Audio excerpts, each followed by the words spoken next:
Queremos aprovechar, como siempre, la oportunidad de darle la bienvenida a la audiencia de Radio Vida y también a toda la gente linda que nos siguen a través del canal. A todos ustedes les mandamos un fuerte abrazo de parte de la congregación de la Iglesia Bautista Castellana. Y bueno, voy a pedirles que por favor abran sus Biblias en el Evangelio según San Juan, capítulo 7, y vamos a leer nada más 3 versículos, aunque voy a mostrarles algunas cositas en el contexto, pero el clímax de todo lo que vamos a decir se llega a estos 3 versículos, especialmente las palabras de Jesús en el verso 37 y 38. Otra vez, capítulo 7, versos 37 al 39, es a donde los quiero dirigir.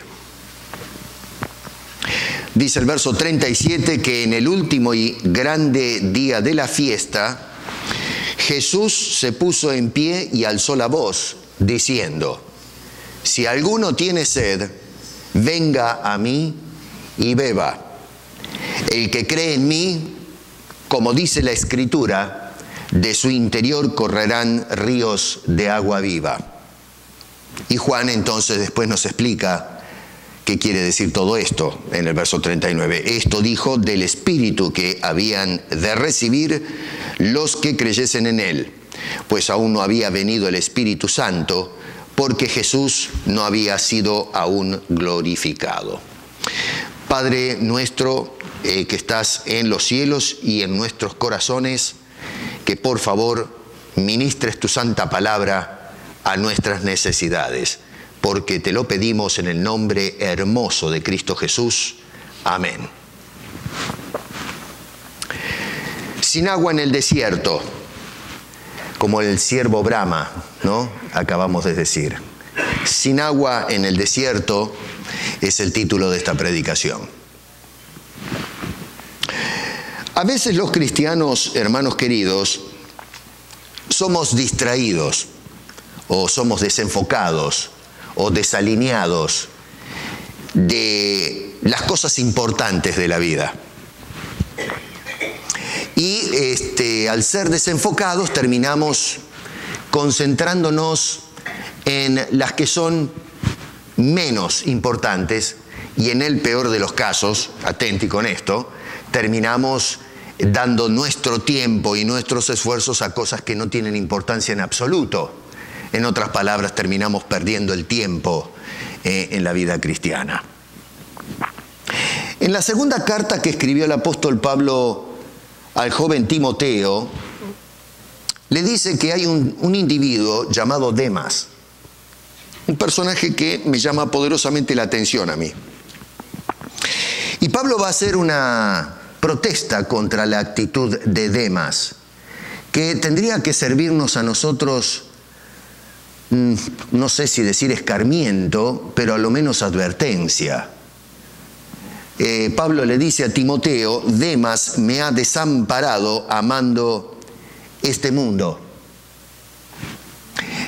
No sé qué cosas llamaron la atención a Demas, qué pasó con Pablo, qué es lo que tal vez lo descorazonó. Es más, no sabemos a ciencia cierta qué pasó después con Demas, y lo dejamos así. Lo cierto es que muchos, sin admitirlo, porque hay una actitud reactiva a veces a esto, son reacios a admitir que nos gusta el mundo más de lo que queremos aceptar. El mundo tiene muchas luces, tiene muchos atractivos. El mundo nos ofrece fama, nos ofrece ganar dinero, nos ofrece adquirir cosas con las cuales sentirnos bien y seguro. Una falsa seguridad, por cierto, pero de todas maneras. Nos ofrece de poder disfrutar de placeres, muchos placeres y de todo tipo, Y en fin, podemos agregar a la lista un montón de cosas más, ¿no? Y es por eso que muchas veces dedicamos más tiempo a las cosas del mundo que a las cosas del Señor.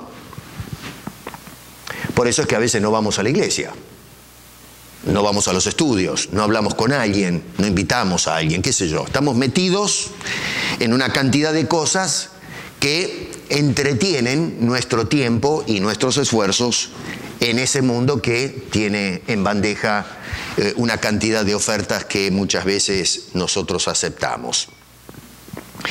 Y saben una cosa, cuando las personas dedican más tiempo en lo que tiene que ofrecer el mundo en lugar del Señor, habla de personas que están insatisfechas. Es un problema en el corazón de la gente. Personas que están sedientas, que están inconformes, con almas secas, ¿no es cierto? Y me refiero en el ámbito espiritual, ¿no es cierto? A eso estoy apuntando. Y siempre entonces tienen sed de experimentar algo, la aventura. A veces con mi señora quedamos un poco anonadados cuando vemos a la gente arriesgar sus vidas haciendo cosas de locos, que yo no haría de ninguna manera, ¿no? Saltar en paracaídas, a menos que el avión que me está llevando se venga abajo, ¿no? El comercial, y me digan, tome, acá hay un paracaídas, bueno, muerto por muerto me las tiro, a ver qué pasa. Pero eso de pagarle a un señor, ¿no es cierto?, acá en el aeropuerto, esto que tenemos acá en el norte, y que me suba al avión a no sé cuántos metros de altura y me peguen un empujón al vacío, cuando yo estando allá en el suelo estoy perfectamente parado y sin problemas, no. Otros que se tiran de las montañas, esquían, ¿no?, y se ven las avalanchas corriéndolos atrás. Yo probé esquiar, un par de veces, intenté a ver si no tirarme de allá arriba, ni loco. Pero honestamente me tengo que dedicar a otra cosa. Probé, me rompí los huesos, no es para mí el esquí. La gente que escala montañas y quedan colgados con una mano, ¿no es cierto?, en el aire, en el abismo. Ese tipo de cositas. Otros locos que meten las manos adentro de los animales salvajes como cocodrilos, leones, esos están más locos todavía. Pero en fin, hay gente que, yo no sé, quieren exponerse al peligro para ver si pueden desafiar a la muerte y salir. Y muchos estiman que eso es vida. Eso realmente es vida. Yo digo, pero a ver, o yo tengo un tornillo mal ubicado en mi cabeza, porque yo me divierto con cosas simples y me divierto. Yo puedo jugar al bowling y uno dice, ¿y qué tiene de gracia tirar una bola y pegarle a los palos allá adelante? Pero no necesito arriesgarme a colgar qué sé yo, de una antena de televisión a 500 metros de altura o tirarme de un avión. Juego arquería, no hay ningún peligro, yo estoy acá, la flecha en mi mano, pum, disparo y pega allá. El que se cruzó sonó, pero yo tiro allá, así que estoy a salvo. No me voy a quebrar una muñeca, no hay peligro de mi vida.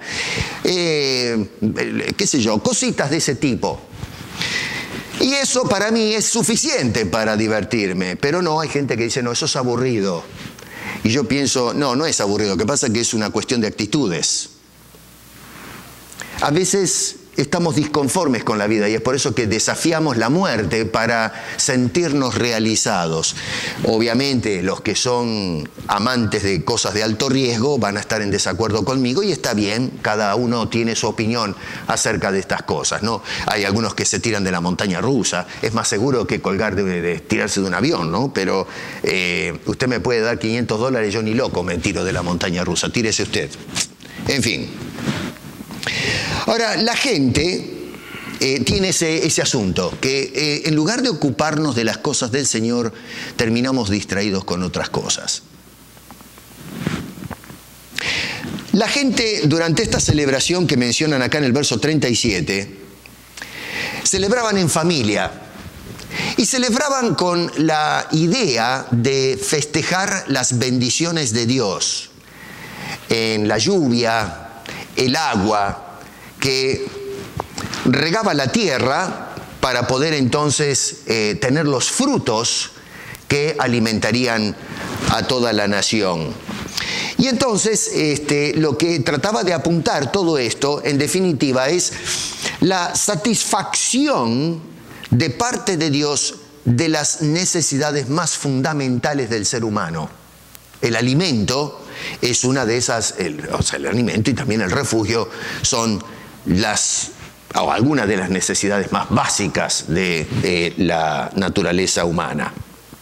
Es decir, que estas personas festejaban todo lo que Dios había hecho durante un año de cultivo. Y en definitiva, esta fiesta lo que trataba de reflejar era, el Señor trataba de dirigir la atención de las bendiciones de Dios a las necesidades más profundas del alma del individuo. Lo que realmente lo llena al ser humano. Jesús quería apartar la vista de una ceremonia ritual mecánica prácticamente, y ahora lo vamos a mirar con más detalle, para que pudiesen ver a ese Dios que bendice y que llena el alma insatisfecha de la gente y que la bendice abundantemente a tal punto que ya después no tiene más necesidad de que se envíe más raciones para poder llenar esa alma, porque está totalmente llena, saturada de la presencia de Dios en su vida. Acá se habla de la fiesta de los tabernáculos. Y sabemos eso si ustedes se van al capítulo 7, verso 2. Nos dice, estaba cerca la fiesta de los judíos de los tabernáculos. Ahí es donde Jesús se metió y empezó a predicar. Y resulta que el sentimiento público durante esta fiesta es interesante mirarlo. ¿Cómo se sentía la gente durante esta celebración? Y fíjense que Juan, que es el que escribe el Evangelio, nos llama la atención a tres contingentes de personas. Por ejemplo, capítulo 7, versos 3 al 5, nos habla de los hermanos de Jesús, la familia del Señor Jesucristo, donde creció. Y entonces nos dice que estos estaban allí despotricando, ¿no es cierto?, contra el Señor. Le decían, ¿por qué? Ya que haces tantas cosas acá, ¿no? ¿Por qué no te vas a mostrar allá en Jerusalén en la fiesta y te dejas de macanas? Y noten que en el versículo 5 sucedía esto porque ni aún sus hermanos creían en él. En un sentido pensaban hasta cierto punto que Jesús era una especie de fraude. Entonces, ¿por qué no te muestras de una vez y terminamos con el rollo con el cuento? Es una cosa muy rara y triste porque sin duda que ellos como miembros de la familia habrán visto el proceder de Jesús en su vida íntima, familiar, haciendo buenas cosas. No sé si esto fue motivado por la envidia, la duda, yo qué sé, no se nos da ningún detalle. Pero el tema es que al principio fueron incrédulos. Y lo que sin duda el Señor había hablado, las oraciones, la exposición de la palabra, no le llegó a los oídos de estas personas. A menudo, ¿saben una cosa? Son los familiares los más reacios en escucharnos cuando les hablamos de Cristo. Sentamos a la familia y tratamos de hacerles entender la importancia de la salvación, les hablamos del pecado, se enojan con nosotros a veces, se ofenden, piensan que los estamos insultando o degradando y que no tenemos la autoridad, no tenemos el permiso familiar de hablar de estas cosas y mucho menos apuntar nuestros dedos a las fallas de la familia. Y esto es algo que no nos tiene que extrañar porque no es algo que nos suceda a nosotros solos. En el Evangelio mismo de Juan, en el capítulo 4, cita que el mismo Señor dijo, porque Jesús mismo dio testimonio de que el profeta no tiene honra en su propia tierra. Y es más, Marcos en el capítulo 6, verso 4, agrega dos palabritas, dice, y entre sus parientes y en su casa.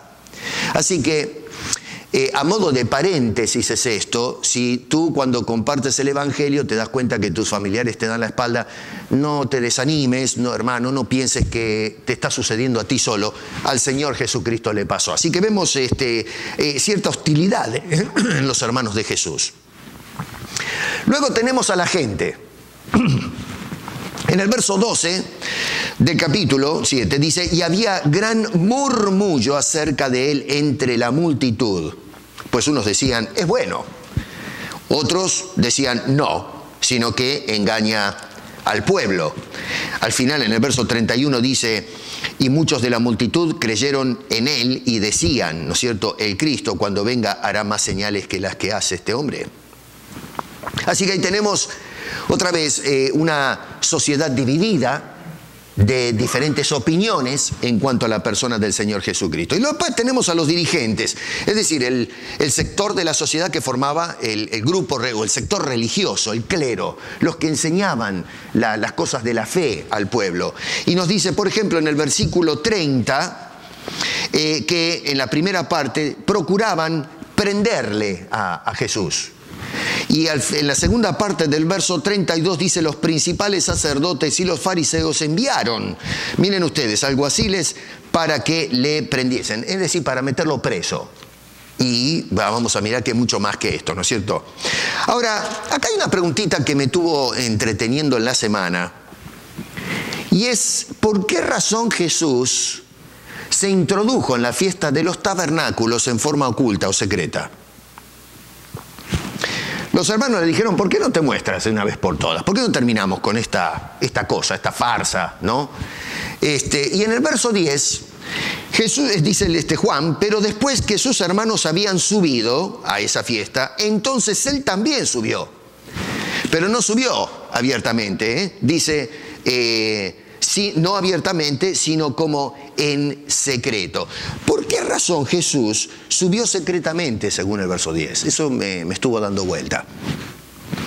Yo voy a darles mi opinión en este asunto. No quiere decir que yo tengo razón de esto. Les voy a explicar más o menos por qué llego a esta conclusión.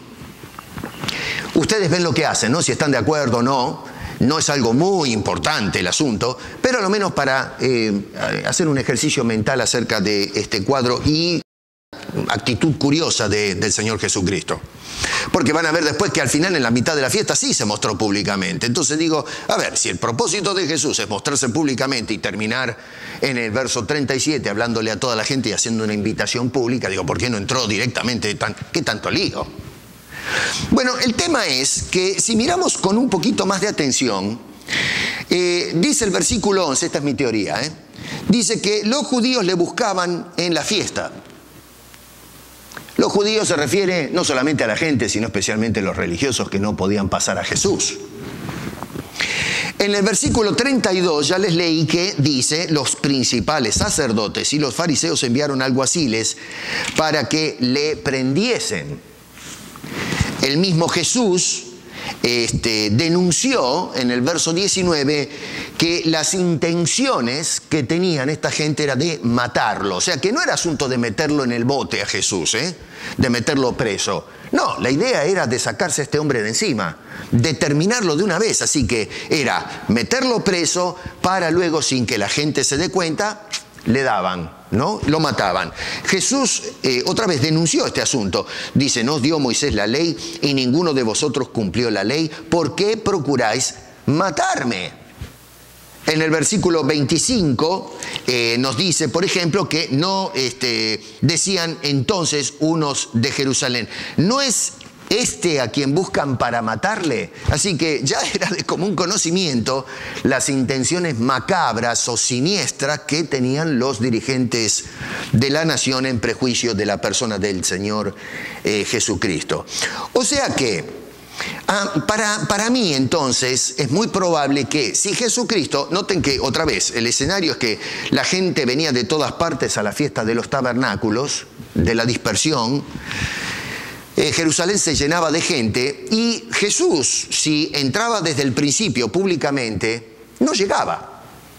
Como lo estaban buscando, pienso yo que lo hubiesen identificado inmediatamente. Si no lo veían los judíos adentro, la gente iba a decir: ahí está el nazareno este. Y hubiese corrido la voz, y como ya habían dado órdenes de que lo arrestaran, entonces lo hubiesen agarrado antes que empiece la fiesta y lo hubiesen metido en la prisión y, como indicó, tal vez le hubiesen quitado la vida ahí nomás. Era tal la tensión que había en la ciudad en torno a la persona de Jesús y su ministerio, que dice el verso 13, pero ninguno hablaba abiertamente de él por miedo a los judíos. Cualquiera que la gente tenía esta desconfianza, este miedo de que si los viesen asociados de alguna forma con Jesús, podían ser víctimas de retribuciones severas por parte de los dirigentes de la nación.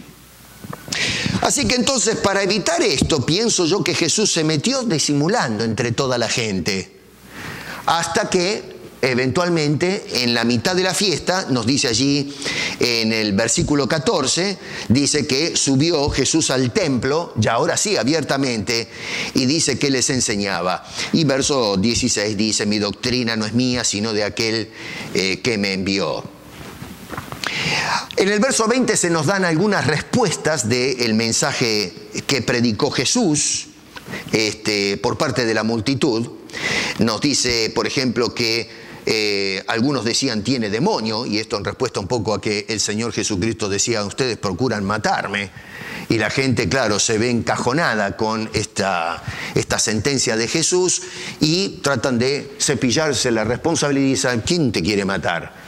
La verdad que lo querían matar, pero ellos no quieren admitir esto. Sería, en fin, sería una suicida, ¿no? Si le decían a gente que simpatizaba con Jesús, había un montón de gente de todas partes, eso estaba así. Si ellos decían: sí, queremos matarte, se le tiraba a la gente encima. Así que entonces lo acusan a Jesús, pero a ver, ¿quién te quiere matar? Y sí sabemos, Juan nos está diciendo que ciertamente querían matar al Señor Jesucristo.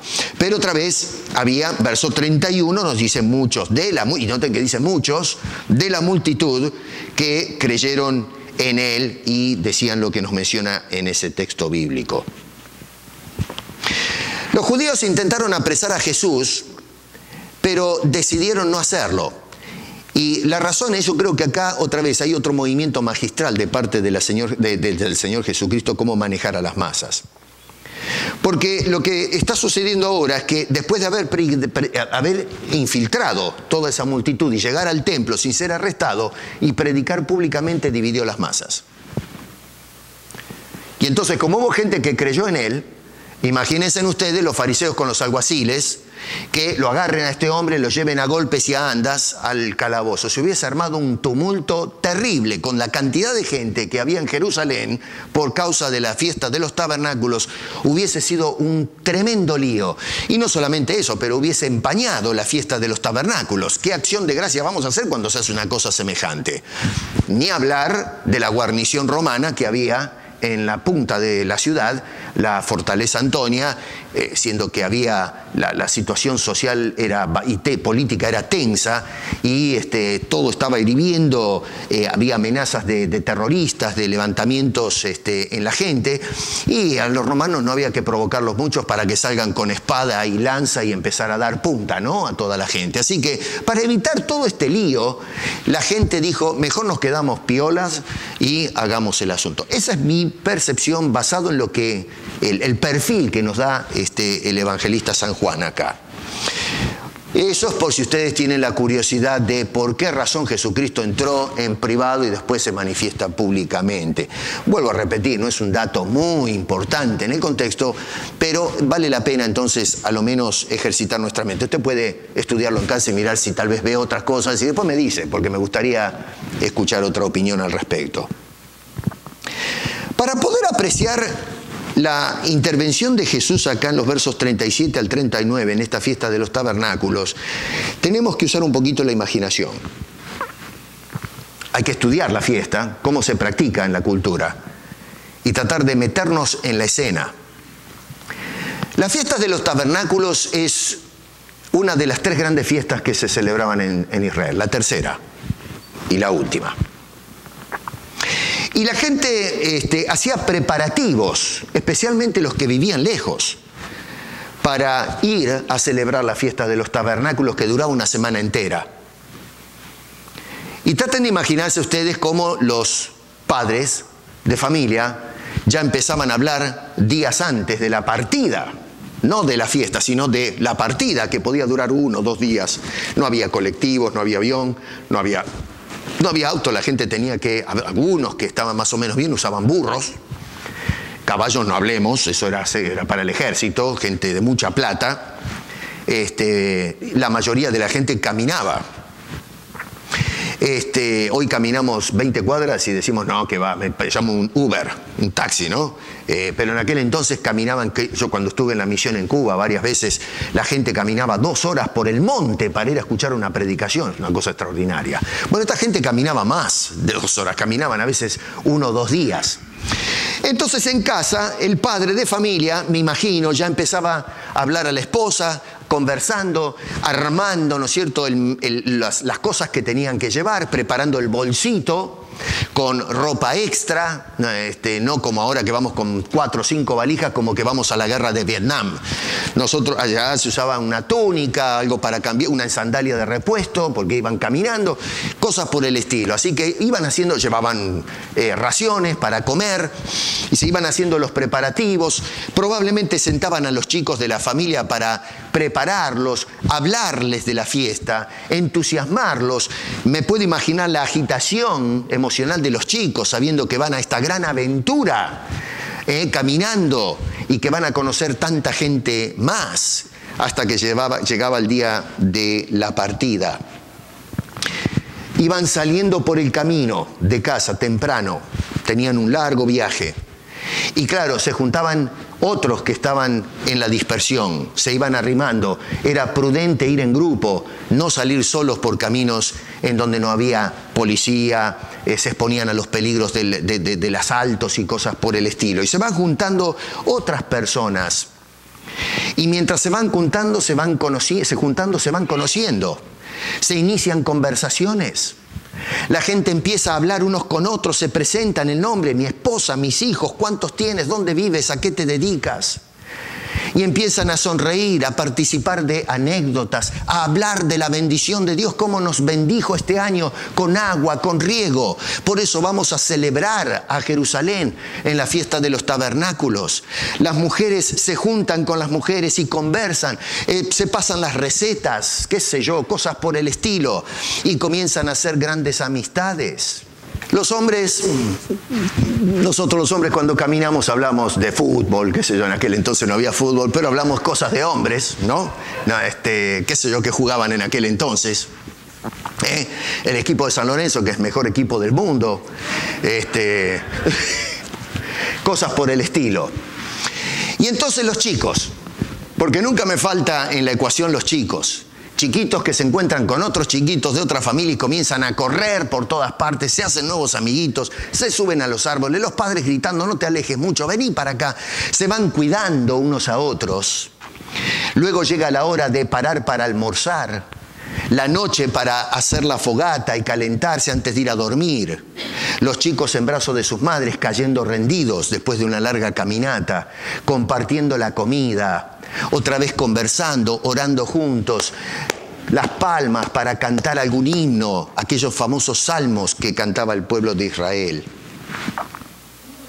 Muchos de ellos a lo mejor pensaban, habiendo partido quizás en vez de vivir en el exilio, o mejor dicho, en el exilio, en la dispersión, no es exilio, pero la dispersión, gente que nació en otros países. Había otros que a lo mejor decidieron alguna vez abandonar Jerusalén para ir a probar suerte a otros lugares.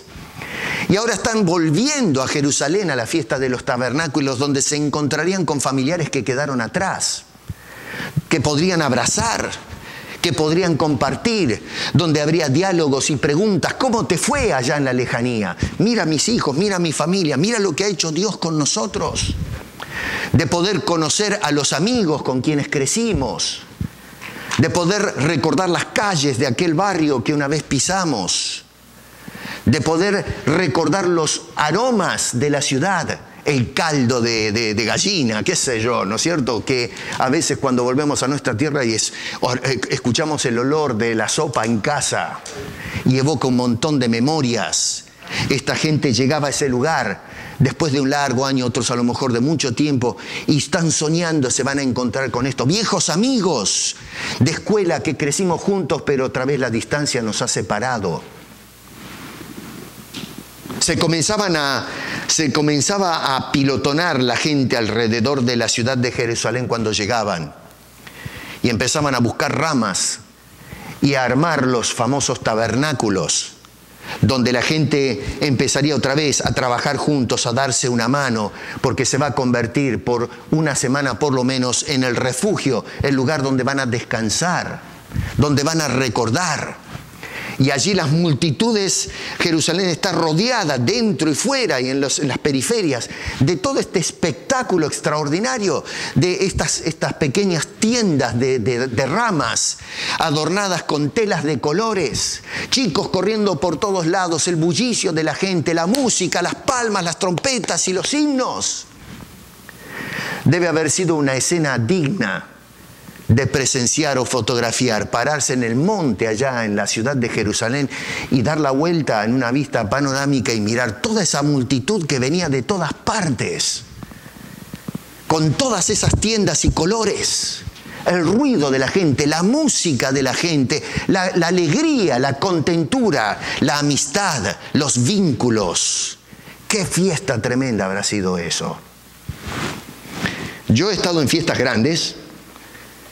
He estado en fiestas deportivas. Me acuerdo cuando mi país ganó el campeonato del mundo y salió toda la ciudad a la calle.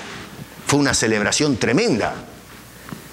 Pero todas las cuadras de las calles estaban pero saturada de gente, celebrando con banderas, cantando Argentina campeón del mundo. Bueno, eso no se compara para nada en el espectáculo que se vio en Jerusalén. Algunos de ustedes habrán estado cuando los Blue Jays salieron campeones del mundo 2 veces. Y me acuerdo cuando salimos con algunos hermanos de la iglesia a celebrar, después vinieron a casa a mirar el partido, gritamos, nos sacamos los pelos y salimos después a la calle a gritar, ¿no? Los Blue Jays campeones del mundo. Fue una fiesta preciosa también esa, me la acuerdo como si fuera hoy. Celebramos y todavía y con todo eso no se compara a esta fiesta extraordinaria que se celebraba en aquella gran ocasión. ¿Qué es lo que celebraban? Bueno, el libro de Levíticos y Deuteronomio nos dice que celebraba el pueblo. Levíticos 23 dice: a los 15 días de este mes séptimo será la fiesta solemne de los tabernáculos a Jehová por 7 días. Y Deuteronomio dice: la fiesta solemne de los tabernáculos harás por 7 días cuando hayas hecho la cosecha de tu era y de tu lagar. O sea que la fiesta de los tabernáculos celebraba la provisión de Dios en el desierto durante aquel largo viaje. ¿Se acuerdan? Los tabernáculos, vivieron en tabernáculos durante todo el periodo. Eventualmente Dios los introdujo en la tierra que les había prometido y bendijo el fruto de la tierra. Ellos cultivaban y Dios se encargó de proveer. Así que celebraban toda esta historia, toda esta provisión, este cuidado tierno de Dios por su pueblo. Y es por eso que venían haciendo esos tabernáculos que los llevaba al pasado, a aquella tradición antigua. Y decían: gracias Señor, te alabamos, oh Dios, por tu bondad y tus manos extendidas. Cada día se ofrecían sacrificios en el altar del templo con cánticos y música, mucha música. Todo con el fin de glorificar al Dios bueno, al Dios tierno, a nuestro Padre, al Padre de la nación de Israel. En el último día de la fiesta sucede algo que es muy hermoso, según los expertos en esta área. El pueblo se dividía en 3 contingentes. Y acá es donde viene el meollo de la cosa. Había un contingente, este es el último día del que se menciona acá, en el verso 37, y ese contingente temprano se iban todos al templo. Cantaban, alababan, alegría, oraciones de acción de gracias. Un segundo contingente se iban a donde estaba el gran altar, con palmas en las manos, en unas manos, y la otra llevaban unas frutas cítricas. Y la idea era de poner en la base del altar todas estas, como una especie de alfombra, otra vez que representaba la superabundancia de la bendición de Dios, y lo presentaban allí como ofrenda alrededor del santuario. Se hacía toda una alfombra alrededor de ese altar. También cantaban y alababan a Dios. Un tercer contingente salía muy temprano y iban dirigidos por un sacerdote con una jarra de oro en mano, que podía cargar 1.000 litros, 1,5 litros de agua más o menos. Y entonces esta gente salía temprano y marchaban también cantando y alabando y a sonido de música, de salterios y de arpas, celebrando la bendición de Dios, y se iban directo al estanque de Siloé. Y entonces el sacerdote tomaba agua de ese estanque de Siloé y empezaban otra vez el regreso al santuario, al altar. Y llegaban aproximadamente a la hora del sacrificio. Y entonces lo que se hacía en ese momento era tomar una jarra de vino y arrojar el contenido a un lado del altar, en la base del altar. Y luego, mientras se hacía esta ceremonia, el pueblo cantaba con júbilo los salmos 113 y 118, mientras sonaba la trompeta a todo dar. Y decían, por ejemplo, alabado sea el Señor. Oh, dad gracias al Señor. Oh, pues sálvanos ahora, Jehová. Señor, envíanos prosperidad ahora. Y luego, al final, sonaban 3 trompetas. Daban durante los días una vuelta al altar, pero en este último día daban 7 vueltas alrededor del altar, probablemente evocando la victoria que Dios les dio al pueblo de Israel contra los paganos, aquella primera ciudad de Jericó que intentó ponerle freno al avance de los judíos, y con 7 vueltas a la ciudad Dios se encargó de derribar ese obstáculo, el primer obstáculo, antes de proceder con los demás. Y entonces, después de sonar 3 trompetas, el sacerdote comenzaba a derramar el agua al costado del altar. Y entonces el pueblo alababa y adoraba a Dios. Y de esa manera se ponía punto final a la fiesta, con esa ceremonia del agua, la lluvia que Dios enviaba a la tierra, el agua que refresca en el desierto, en tierras áridas, ásperas, hostiles. La gente estaba toda conversando todavía, ya listos para partir a sus lugares, todavía acumulados alrededor de toda la escena. Y es en ese preciso instante cuando el Señor Jesucristo se levanta y le dice a la gente estas palabras: si alguno tiene sed, venga a mí y beba. El que cree en mí, como dice la Escritura, de su interior correrán ríos de agua viva. Y cuando preguntamos, ¿y qué quiso decir Jesús? Juan, sin ir muy lejos, nos da la interpretación y nos habla del Espíritu Santo que Dios derramaría sobre aquellos sedientos del alma.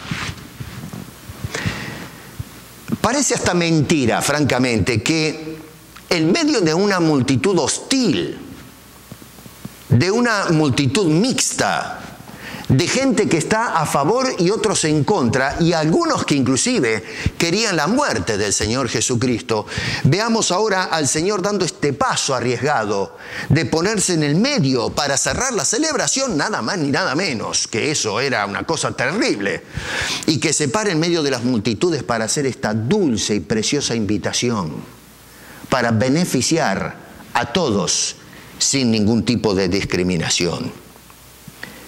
Allá en el Antiguo Testamento, en una etapa muy difícil de la historia nacional del pueblo de Israel, Isaías se levantó en el nombre del Señor y decía: a todos los sedientos, venid a las aguas.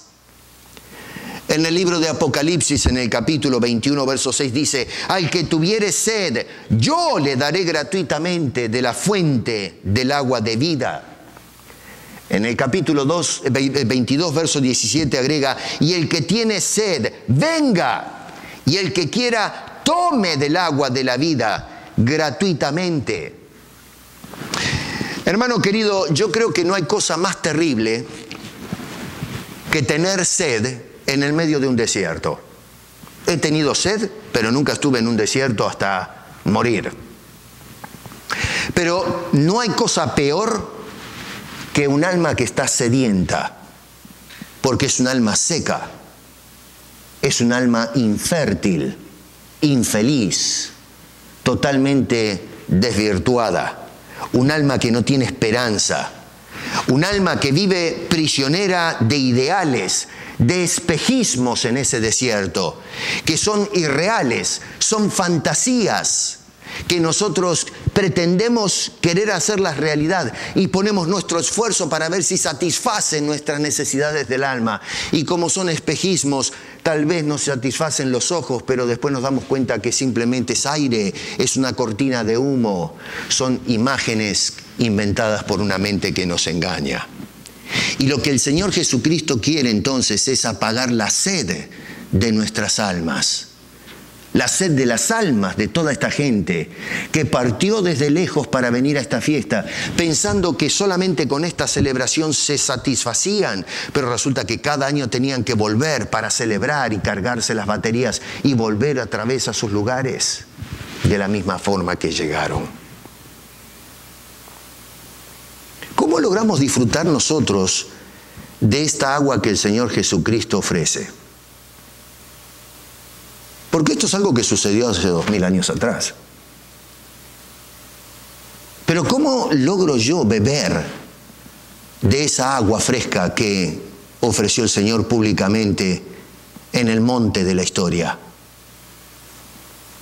Bueno, hay que hacer 3 cosas. Si miramos con atención lo que dice Jesús. Número 1, verso 37, debemos venir a Cristo. Debemos no venir al altar del templo. No debemos venir a una ceremonia religiosa. Mucha gente se acerca a la iglesia. Mucha gente habla del altar. Habla de una serie de rituales. Pero no, mi querido, acá eso se hizo en Jerusalén. Ya les expliqué toda la dinámica para que se hagan una imagen mental de todo esto. Y si hubiese sido suficiente, el Señor no hubiese tenido que levantarse a hacer una invitación, porque ya la invitación se hizo en el ceremonial. Pero el Señor se levanta y le dice a la gente, vengan a mí. Debemos venir a Cristo. Hermano, las ceremonias religiosas nos pueden resultar excitantes, llaman poderosamente la atención, tienen una imagen y un sentido que nos hace palpitar de entusiasmo. Nos gusta venir a la iglesia, escuchar buena música, nos gusta abrazarnos, celebrar la Santa Cena, todas las cosas, todo lo que forma parte del ritual. Y no lo hacemos una vez por año, lo hacemos semana a semana. Pero todo eso no satisface el alma. Esas cosas deben ser el resultado de un alma satisfecha. Para poder disfrutar de estas cosas, necesitamos venir a Cristo Jesús, no a la religión, no a los rituales. Los chicos que se van contentos de la iglesia porque estuvieron con los amiguitos, todo eso es periférico. Lo importante es presentarnos delante de Cristo Jesús. Nunca vamos a poder satisfacer la sed del alma si no venimos a los pies de Cristo Jesús. Nadie se refresca mirando agua. Y es por eso que número 2, no solamente debemos venir a Cristo, pero nos dice en el verso 37, debemos beber de Cristo. Dice, si alguno tiene sed, venga a mí y beba.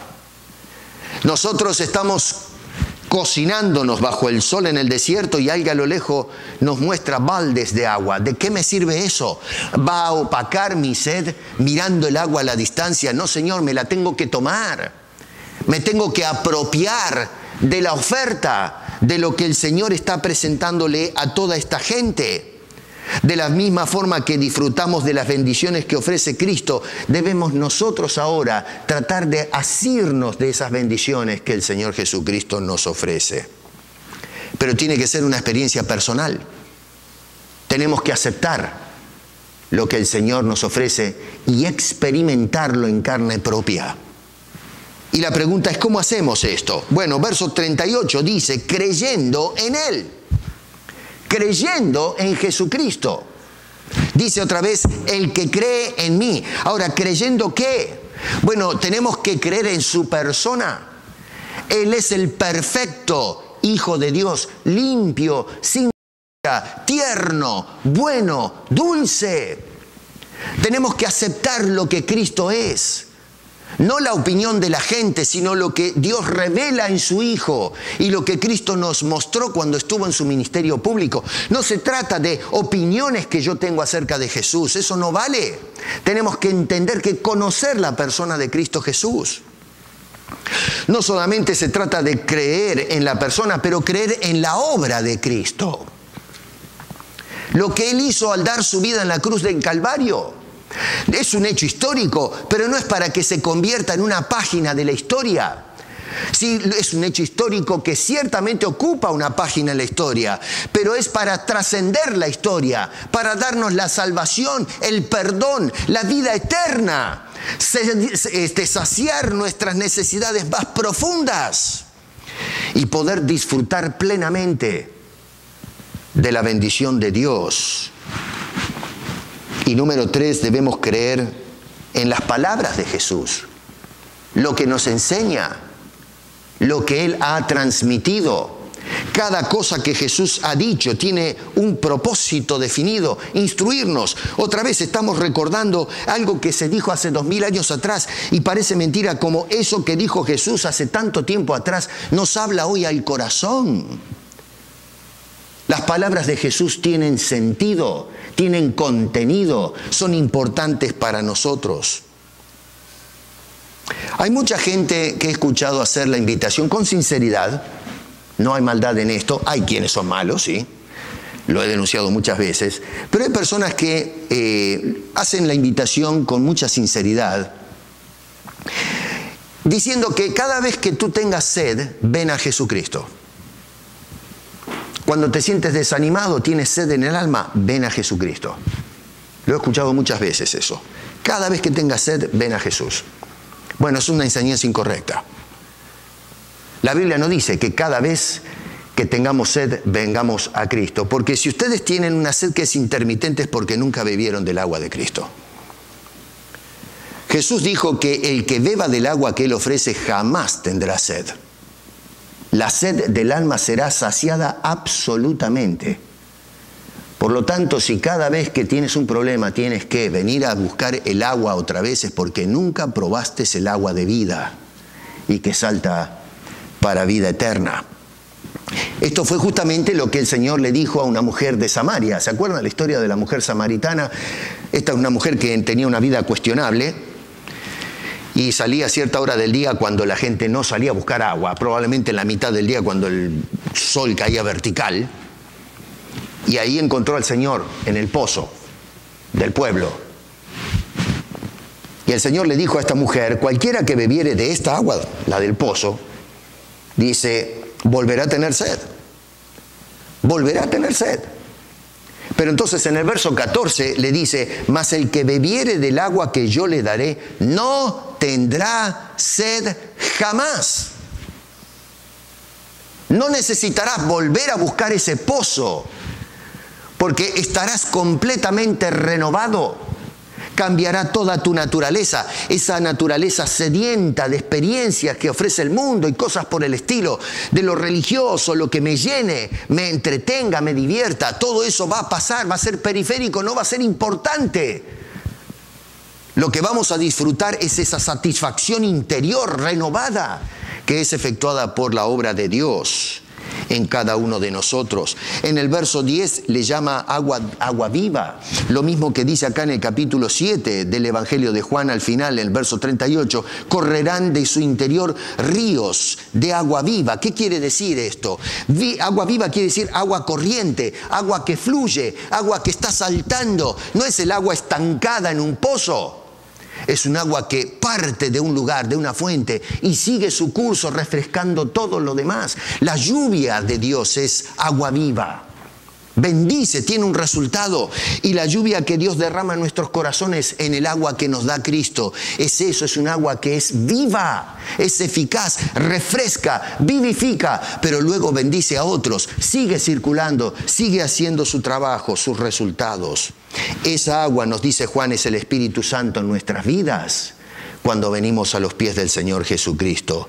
No debemos recibirlo cada vez en forma intermitente. El Espíritu Santo se recibe de una vez y por todas. Una vez que experimentaste la salvación, que bebiste de esa agua fresca que transforma, que cambia nuestras vidas, ya se queda contigo. No volverás a tener necesidad de Dios, porque Dios está en ti en la persona del Espíritu Santo. Y lo que vamos a hacer ahora es a disfrutar la presencia de Dios en nuestras vidas en cada momento. Hermano querido, no me gusta hablar de mí en los sermones, pero si hay algo que aprecio en la vida cristiana desde que conocí al Señor en el año 83, es la presencia del Señor en mi vida. He pasado cosas duras, experiencias buenas y malas, donde quedan sabores amargos y también sabores dulces. Eso es la vida. Todos ustedes tuvieron experiencias negativas. Pero la presencia de Dios es la experiencia. Y no se cambia con nada. El saber que nosotros contamos con su presencia cuando lloramos y venimos, tal vez nadie nos escuche o nadie sepa que estamos llorando, y allí encontramos en un rincón, cuando nos encerramos, cerramos la luz, la puerta, apagamos la luz, lloramos, nos escondemos y allí nos encuentra nuestro Padre Celestial y vaciamos nuestras cuitas, nuestras almas, y el Señor nos toma en sus brazos y nos satisface completamente. Debemos venir a Cristo. Número 2, debemos beber de Cristo. Y número 3, versículo 38, debemos compartir a Cristo. Compartir a Cristo. Dice, de su interior, la persona que bebió, ahora correrán ríos de agua viva. No se trata de recibir la bendición que nos da Dios en el Evangelio, el Espíritu Santo, pero ahora que el fruto del Espíritu comience a ser visto por otros, empezando por el compartir el Evangelio y luego de nuestro carácter cristiano, Dios comenzará a bendecir a otros. ¿Cuánta gente nos ha dicho muchas veces, usted ha sido de bendición para mi vida, o no? ¿Cuánta gente se expresa en esos términos? Yo lo he dicho, de hermanos, usted ha sido de bendición para mí. A veces me llaman con alguna situación, me cuentan y cómo encararon la prueba. Me dicen cómo me agarré del Señor. Y me están hablando para que yo los console, me están consolando a mí. Y termino diciéndole a la persona, sabe, gracias por su testimonio, acaba de bendecirme. Me he bendecido con el testimonio porque de su interior corre la bendición de Dios y la comparte conmigo. Más allá de que la persona haya tenido esa intención, es que el manantial fluye no por voluntad mía, sino la voluntad de Dios. Y corre esa agua como un río, un torrente que lo llena todo. Decía un dicho, un refrán, agua que no has de beber, déjala correr. ¿Lo conocen?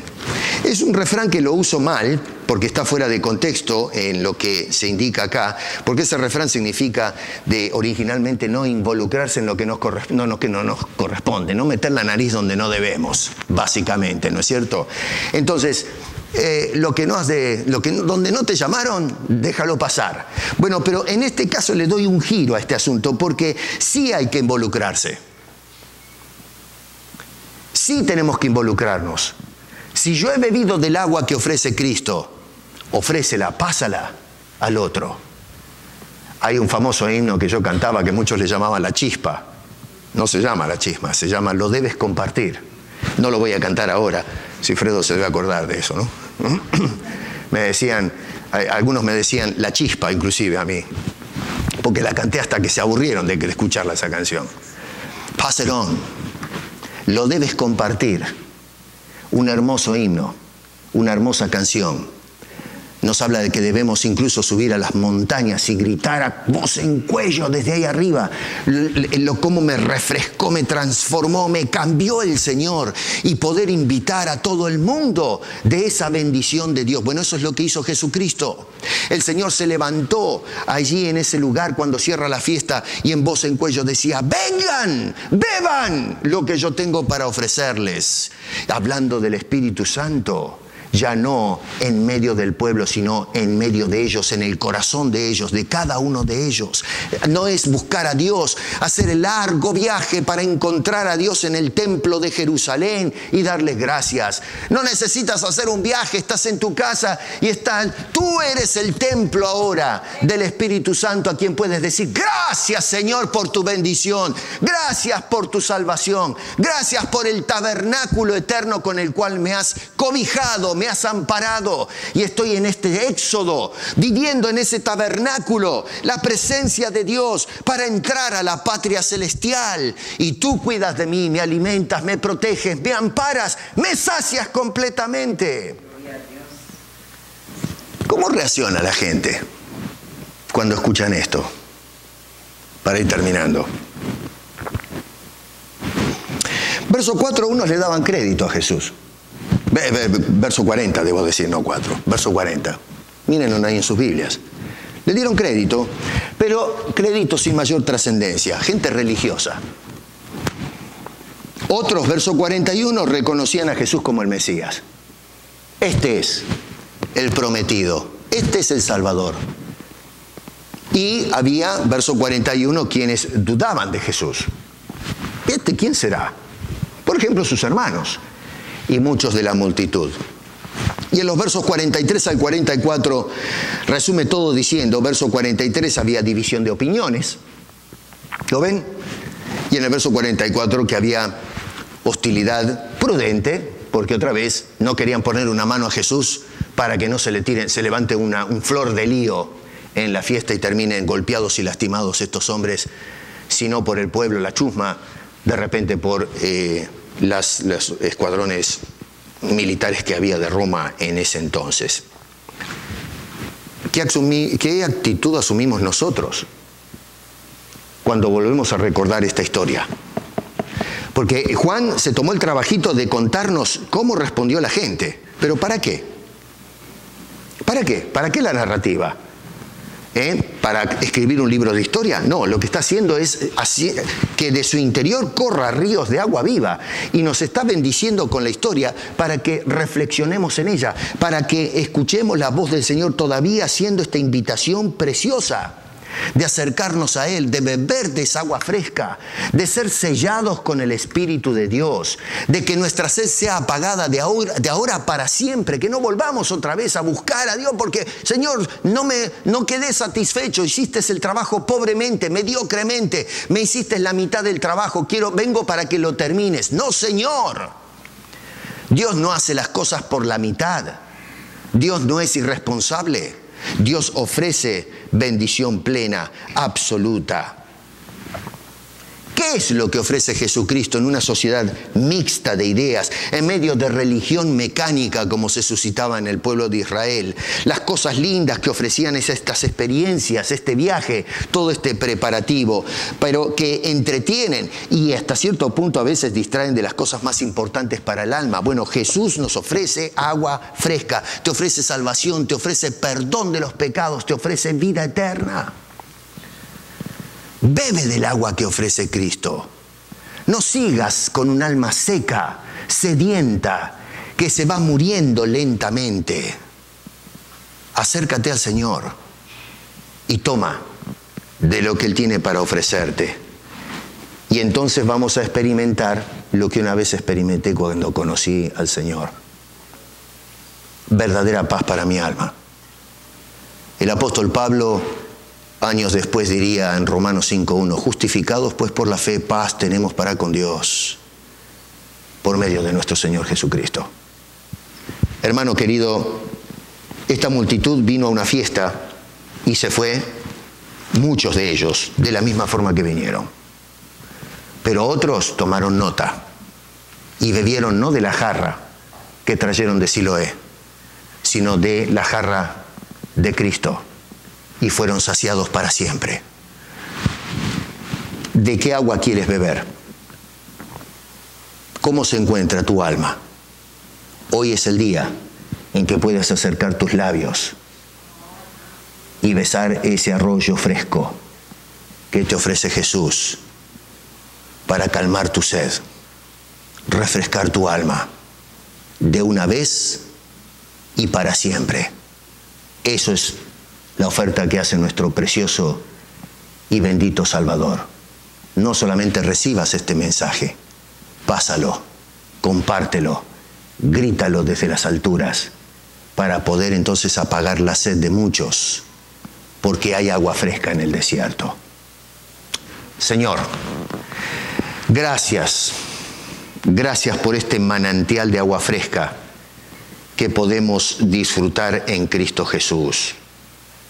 Gracias por el Espíritu Santo con el cual renuevas nuestras vidas y ya no tenemos sed de ti, porque te tenemos en nosotros constantemente.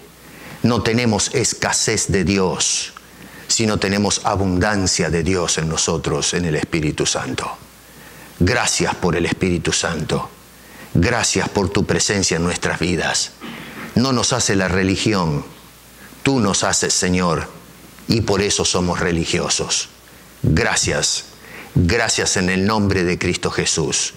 Y si hay alguien aquí, o tal vez a través del lente de la cámara, que no ha bebido de esa agua fresca que el Señor nos ofrece gratuitamente, te ruego que a través del Espíritu Santo lo acerques a esa jarra preciosa, a ese vaso divino, y que pueda beber del agua que ofrece el Señor y que saltará para vida eterna. Porque te lo pedimos con acción de gracias en el nombre de Cristo y para su gloria. Amén.